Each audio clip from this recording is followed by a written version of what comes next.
कोकण निसर्ग आणि मंदिर यांची आध्यात्मिक सांगड घालणारी, भगवान परशुराम यांच्या पदस्पर्शाने पवित्र झालेली भूमी म्हणजे कोकण.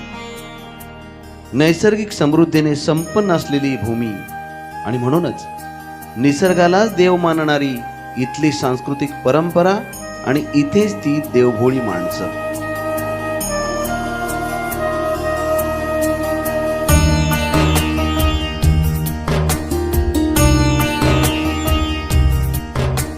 कोकणी माणूस कायमच उत्सवप्रिय. बारसं, लग्न, साखरपुडा, इतर छोटे सण सगळे गावकरी एकत्र येऊन जल्लोषात साजरे करणारच. अगदी एखाद्याची आर्थिक परिस्थिती बेताचीच असली तरीही. एक गोष्ट कोकणवासियांची विशेष ती म्हणजे जगाच्या पाठीवर काहीही उलथापालथ झाली तरी गौरी गणपती आणि होळी या दोन सणांना शहरात असणारा प्रत्येक कोकणी माणूस आपल्या कुटुंब कबिल्यासहित गावी हजर असणारच. हा भक्तिमय वारसा परंपरेने अविरत चालत आलेला आहे.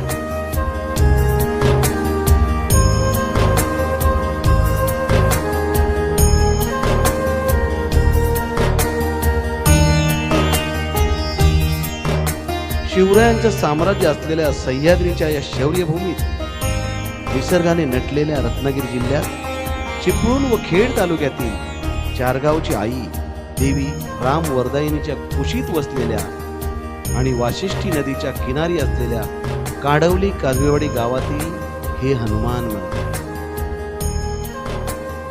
देवालय आणि अध्यात्म यात जगण्याचा श्वास शोधणारी ही काजवेवाडीतील माणसं अगदी महिला वर्ग व मुलांसहित आपल्या निर्मळ भक्तीच्या जोरावर पाषाणालाही पाझर फोडणारी आणि तितक्याच आपुलकीने आपली सर्व सुख दुःख देवालाच सांगणारी कोकणातली ही श्रद्धाळू माणसं.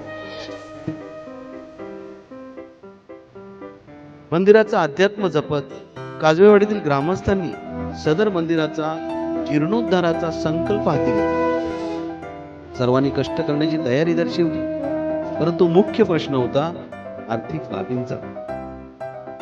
गावकऱ्यांचा मंदिर उभारणीचा दृढ निश्चय व भक्तीचं प्रतीक असलेल्या हनुमंतावर असलेली निश्चिम श्रद्धा या दोन्ही गोष्टी फळाला आल्या आणि पुण्यातील मोठे उद्योजक डॉक्टर तानसेन धनंजय चौधरी हे साक्षात देवदूताच्या रूपात आर्थिक भार उचलण्याकरता सामोरे आले.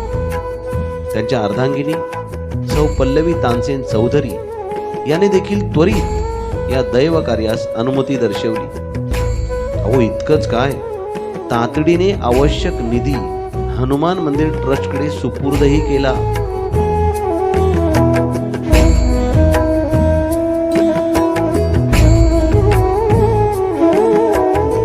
कित्येक जण देणगी रूपात आर्थिक मदत देण्यास पुढे सरसावले.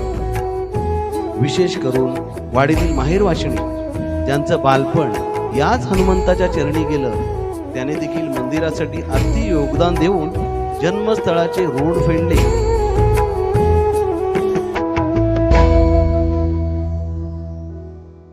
खरंच बजरंग बलीच्या आशीर्वादाने गावकऱ्यांचा प्राथमिक विजय झाला होता.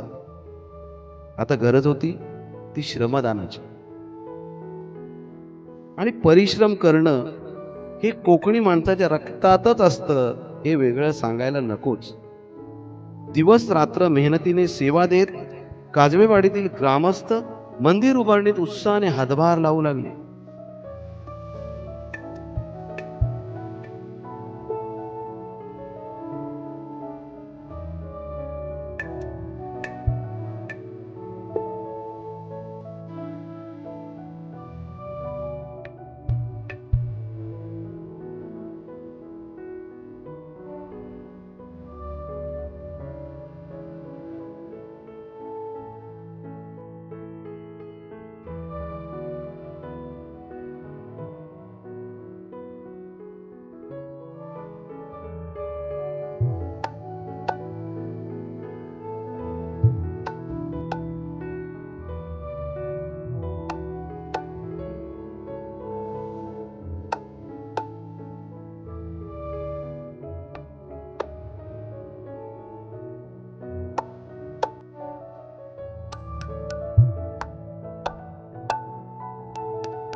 गेले कित्येक वर्षापासून येथील ग्रामस्थांचं आध्यात्मिक आधार असलेलं हे पुरातन मंदिर,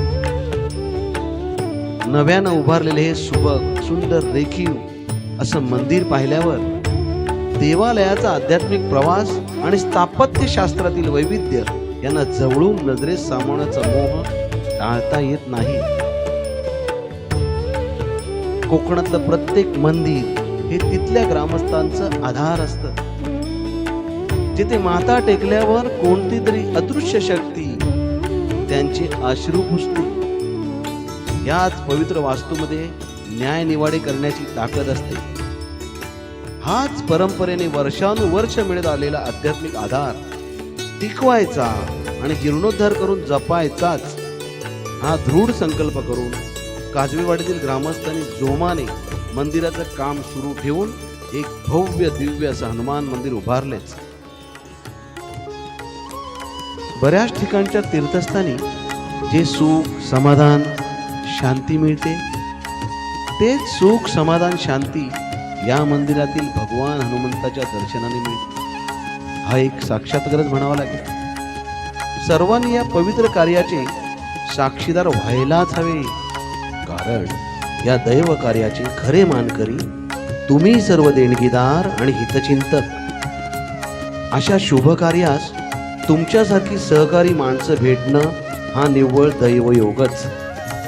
तुमचं प्रेम, आपुलकी, जिव्हाळा सदैव असाच राहो हीच हनुमंताचरणी प्रार्थना.